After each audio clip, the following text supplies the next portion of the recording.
Kurt, how much does making the Hall of Fame mean to you? Ooh, you know what? I don't know. Initially, when I retired, I thought, I got I don't remember what the percentage of votes was, but I was like, that's cool, you know. At least some people thought of me in that sense, so I'm good. And then it became, I think, focused on things that weren't on the baseball field that I had done or said, and it became meaningless in that sense, in the sense that people who were flawed or more flawed than anybody else I knew were going to be judging my character. So it was like, okay, I don't need them to validate what I did. You were at 61% last time around. That's the highest total you've had. Counting this year, you've got 3 more shots at it. Do you think you'll make it? I don't know. I don't know, and I don't want to say I don't care anymore, because I do, because a couple things have happened in my life that I lost my mother this year. My wife lost her mother as well. It's been a very, very hard year for my family. But the day after my mother passed, my first thought was, if I make it to the Hall of Fame, she won't be able to sit there and listen. And the Hall of Fame, in my mind, is about recognition of the thousands of people that you stood on to get there. How much do you think that your tweets and your various provocative statements and views have affected your vote total? Tremendously. Anybody that doesn't vote for me usually writes a column and includes the reason why they didn't. One tweet that must have gotten under the skin of a lot of writers. T-shirt, rope, tree, journalist, some assembly required. Right. All right, and then, understandably, some people took that personally. Yeah. He's talking about me. I'm assuming people are smart enough to not take the tweet in and of itself, which is probably a huge mistake on my part at this point. But the fact, it was a conversation. It was a back and forth, and the back and forth didn't play out, just that tweet did. Here's what you could say. You don't have to say it, but you could say, I definitely get the distinction between a legitimate, nuanced point of view and a provocative statement in a world where provocation and hot buttons and clickbait abound. You know what's going to happen. So do you want to say right here, I'm done with that? Well, there were a couple times where Shonda, who clearly would be very comfortable with me getting off Twitter, has said, you know, what are you thinking? And I'm like, I didn't get what the big deal was. And a bunch of people who hate my guts and don't care what I think, care what I think. One guy who has a vote, baseball writer, put it this way. I took a look at his career. I did all the relevant comparisons. I have to vote for him, but you can't blame me if I root for him to get a flat tire on the way to the ceremony. Yeah. Are you aware that if you're up there in Cooperstown this summer or the summer after, there are going to be some people with ambivalent feelings. They'll be applauding your career, but saying, you know, sometimes we say it couldn't happen to a better guy. But in this case, all right, he's in.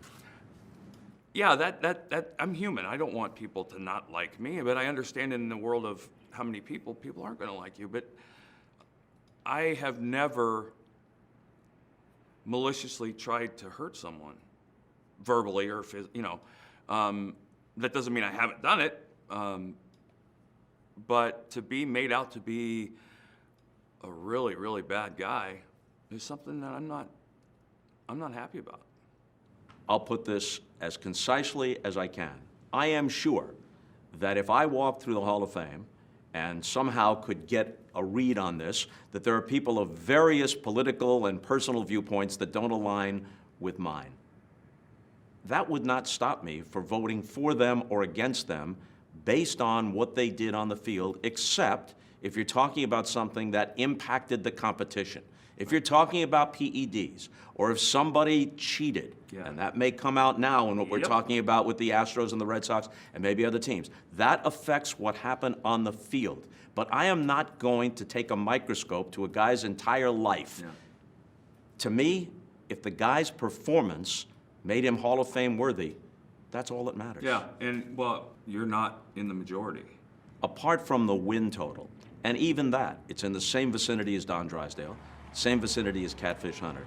Also same vicinity as Pedro, but Pedro only lost 100 games Right. lifetime. He's off the chart. He's in a class yeah, almost of his own. He's in the Hall of Fame plus. And Koufax and Dizzy Dean had their careers cut short, so their win total doesn't matter. But when you compare the strikeouts to walk ratio, the best of any starting pitcher in the history, at least modern history of baseball, not just an 11-2 record in the postseason, but you were 4-0 and your teams were 5-0 in elimination games. You've got the bloody sock game that's part of baseball lore.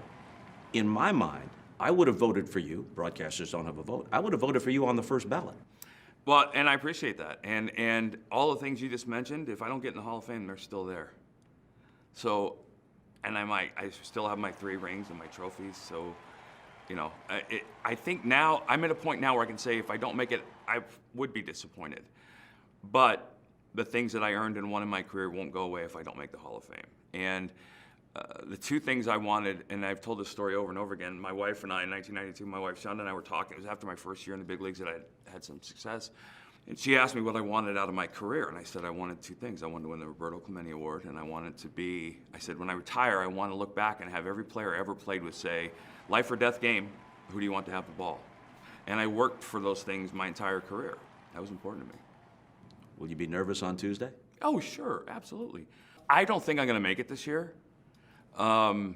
Just based on the trends, the trend has usually been that players will drop a certain amount of percentage between the public and the private ballots. And I don't think I'm high enough above that 75 for the tail off not to get me. But I say every year, I get frustrated. The first conversation every year on Hall of Fame Day is who didn't get voted in.